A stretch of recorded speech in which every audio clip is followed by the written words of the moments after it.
Ayun po, sa episode na ito po, ito na po yung pinaka ika nga graduation na nung ating dalawang latang singkang ano po. Ito na po yung magiging ganap. Kanina po, yung sa pinaka last harvest ay naka 200 kilo. Yung po ay hindi ko na po na-vlog na ako po ay lumusong ng 4:30. Oh, 4:30 po ng madaling araw. At gawa po ng kami ay nadudurot. Ay di inagahan ko, nag-spot ako. Hindi na po ako nag-vlog noon.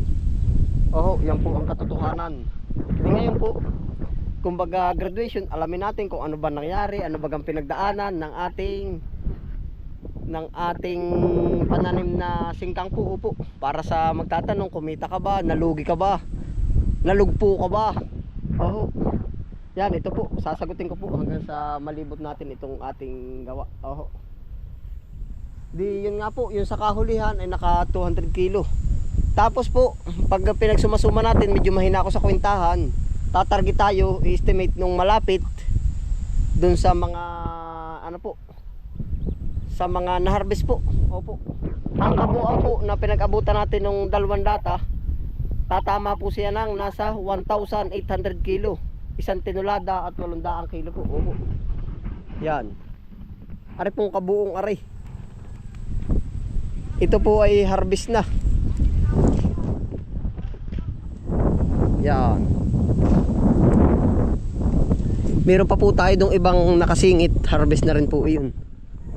Marami pong pinagdaanan. Marami po akong ikukwento sa inyo tungkol po din sa ating singkangang ari. Yan, ito po. Yung lagi ko tinuturo. Yun. Sa gilid. Pag dinilang ho tayo nakatayo, yun sa gilid ay hindi po kita yan. Ito po kasama ito sa harbisan. Yan. Kasama na sa harbisan. Ngayon po ay di pwede sa total harvest natin. Naka 1.8. Target po natin yun. Hindi po yung lalayo. Pwede pang posible pang sumubra. Tapos po sa presyo natin, meron pong nag 20, may nag 15, may nag 12, meron pang nag 10. Opo. Idea po ay siyempre po para po sa akin, sinasabay lang natin kung ano yung kaya ng buyer at kaya natin. Opo. Hindi naman tayo dumating yung time na i-dispose yung walang kumuha. Opo. May natating din po yung time na yan. Ay di ganun po, kung tatanungin ninyo, kumita ka ba ka-friend? Para po sa akin ay tumaglalaan tayo. Opo. Hindi rin kumita, hindi rin nalugi. Yan, ngayon po naman ang ginagawa natin, kung mapansin nyo po, pag ako'y nag-harvest, maramihan. 5, 6, yan po, yan yung makikita ninyo. Kabis pa rin, parang ang dami paano ba? Ay di, yun nga po, marami. Tapos gawa ko po naman, palinis agad para may pagbabawian agad tayo. Haba pong hinaharvest, hinahabol po yan na naglilinis, nagpapatik at nagtatanim. Opo, yan, ito. Ito po yung mga kaunahang naharbisan. Pinabugsukan po agad natin ng sibuyas. Yan, mga sibuyas na po yan. Ito po, babanatan na rin natin ng sibuyas. Ito po ay itong luang pong ito. Sa 1.8 kilo pala, meron pa tayo doon isang bagsang. Hindi lang po ari. Opo. Yan, ito po. Meron pang isang parcel, yung parsela. Ay di yun nga po.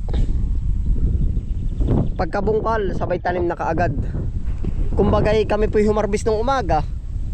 At hanggang alas 8 po yun ay hinahapit namin hanggang alas 8 ng umaga. Kumbaga magsisimula, kagaya ko, ako po maagap. Tapos yung po ibang kasama natin ay dadating ay yung tamang oras po nila. Ay di pag umalas 8 na, umalas 9, yung pinagpungusan po namin, nililinis. Oh, yun na po yung ginagawa namin. Kaya hindi po, kung nakita ninyo na pagka-harvest marami kami, hindi ko na na-video yung ginawa namin nung kasunod. Pag po kinuwinta ninyo, humarbest ka lang ng kaganyan, baka lugi ka pa. Pero hindi po, yung nasa likod po noon nung pagka-harvest at nagpaalam na po tayo dun sa episode. Bye, po. Pero yung po, ang likod na nun, patay na ang camera. Naglilinis na po kami niyan. Opo. Sana lang po mas maliwanag. Di yun po, ito naman yung nalilinis natin po. Hindi ko na ito na halos na i-video. Ito po, plano natin. Itong mga plat na ito, lahat sisibuyasin. Yan. Tapos po, sabay bugsok agad ng pechay. Yan. Siya po yung umaangat ngayon ng presyo. Kay singkang po, sa ani at ani, wala po tayong masasabi. Ang ganda ng tara niya, ang bigat. Yung bigat ng kilo. Tapos, tayo po naman, pechay at saka pinaltan po natin yung pananim natin ngayon nang para po maiba yung hindi man maninira, para maiba yung lasa ng lupa. Opo, yan. Puro pechay po naman yan. Tiyan po. Sabay tanim agad. Yan, sabay tanim po kaagad ito. Puno na po yan ng puro pechay. Dinis. Tapos po ari, pinaplano ko kangkong ang tatanim sa dalawang ari. Kangkong, pechay. Gawa po na maglalapit ako ng maalala ko, maglalapit din ako dito sa kubo. Gawa po na andyan lang yung gate, daan po yan. Gawa po na yung mga sukay natin, bumibili minsan ay hapong-hapon na, madilim-dilim na. Ay, ang layo po ng distansya. 100 meters sigit pa. Hindi lang pala. 100 meters po ay kung bibili ng 20 pesos na pechay at naroon yung tanim, ako po'y tatakbo pa, magdadagdag pa ng sibuyas, tatakbo ulit ako ng 100 meters pa rin naman. Ay di ganun po, kaya sabi ko itong ilang plat dito tatamnan natin ng alternate na gulay. Mga kangkong, tapos itong pechay, magmumustasa. Dito lang sa medyo malalapit para po hindi rin tayo hagas. Panalo po naman at kumbaga buti nga po at kumbaga tindahan tayo. Kumbaga tindahan, kumbaga nagbebenta tayo. Hindi na tayong balik-balik tatakbo dun. Pagdating meron uling bibiling iba. Kaya po ilalapit natin dito. Yan na po ang naging ng taniman natin. Iba na po ang texture. Yung forma ng ating taniman.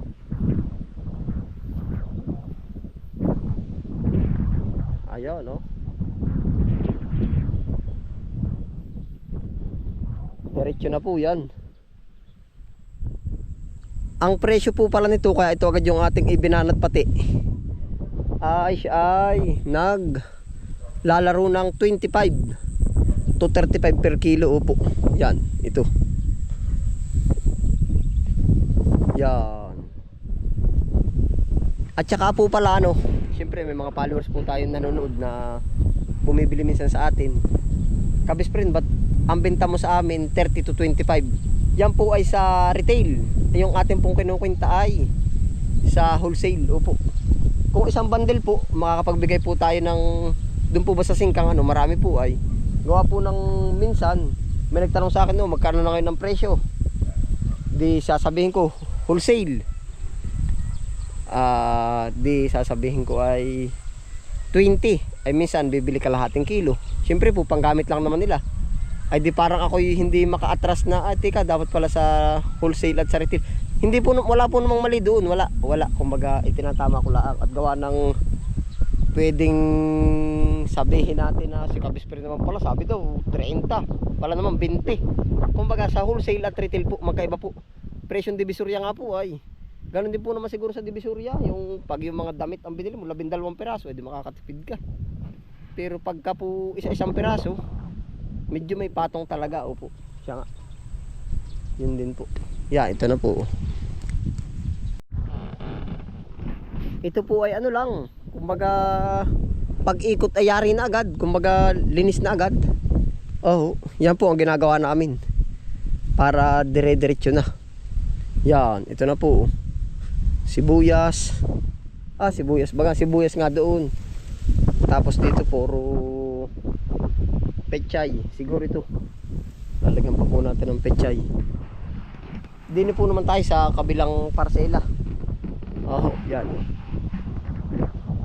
Kanyang kaluang. Pakilasa ko po ay mas mabigat pa sana yung magiging timbang natin ba. Ay kaso po marami rin yung bakbak. Alam niyo po yung bakbak, yung mga nagiging reject po.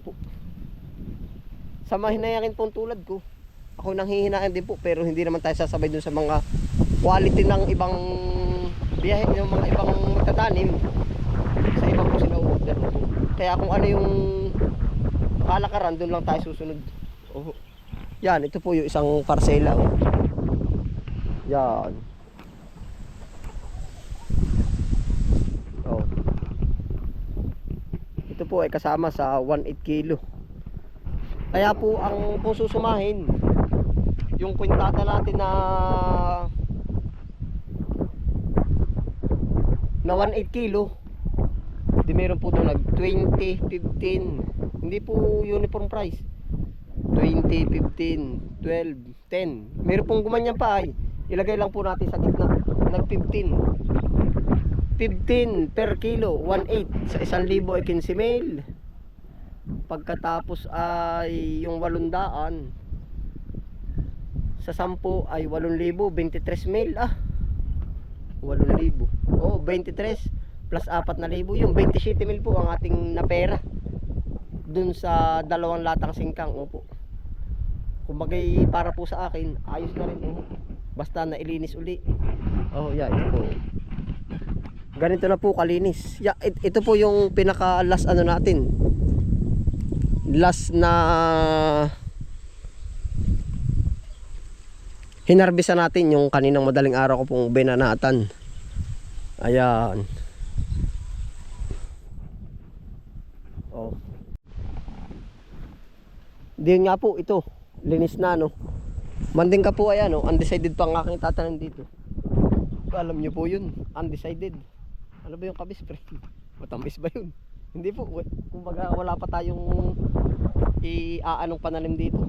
Pinag-iisipan pa natin. Tapos ano kang tawag doon? Siguro papataas na lang po natin ang ating plat para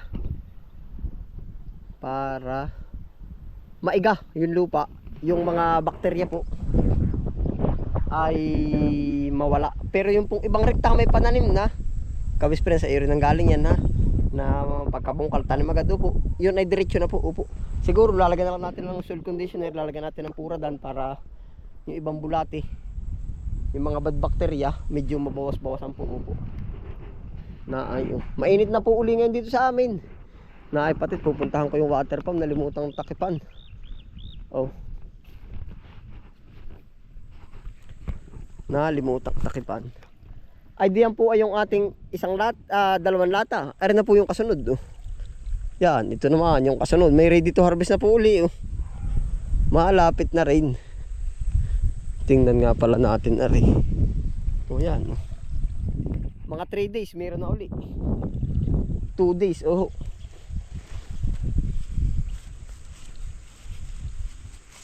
Yun oh, lalaki na oh.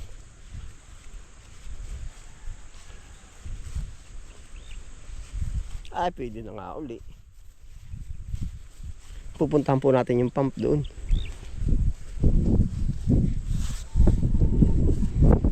Yan. Singkang. Yung palalagong yung singkang din, no? Nagtagpi-tagpi na po doon ang tanim ay. Gawa na yung maulan. Pag po maulan, priority namin. Kahit yung medyo gipit sa oras, nagtatanim po kami upo, para makatipid sa dilig. Yan, ito pa oh.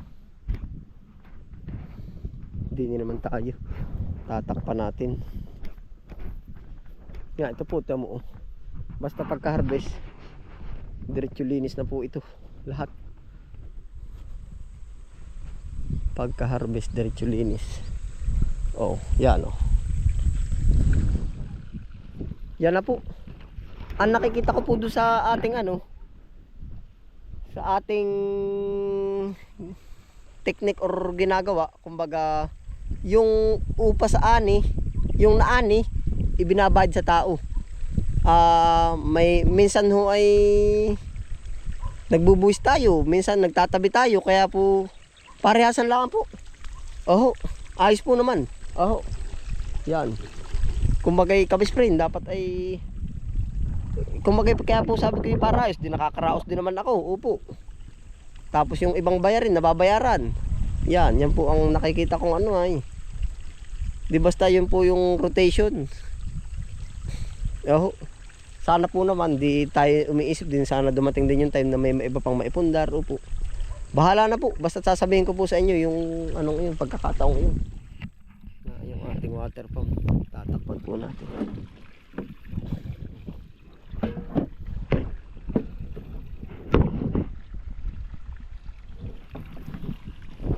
Ari na po ang pinakabahayan na rin. Ari po na maganda at gawa ng hindi nababasa. Yung gas, patay ba ang gas? Gas, patay. Ay buhay. At patay natin. Ay pero dyan na talaga yan. Nakatulong po na rin pump sa atin. Hindi na po yung kayang basain. Tinatakpan po natin. Oh yeah. Safe na safe. Kung mapansin nyo po pati medyo minsan hapon na tayo nakakapag-episode po sa araw sa buong araw po ba minsan nagiging busy na po ay. Oo. Busy na pagtulog, hindi joke lang po. Busy na tayo sa taniman po. Oo. Ayun, yan po ang update sa ating sabi ko nga po sa inyo may harvesting na tayo ay di yun po pala yung isa, yung buto pa. Yung gangga malapit na mag-bitching ko sentabo yung binhi natin dun. Ayan, salamat po sa inyo pagsama. Ingat po ang lahat. Happy lang po. Bye.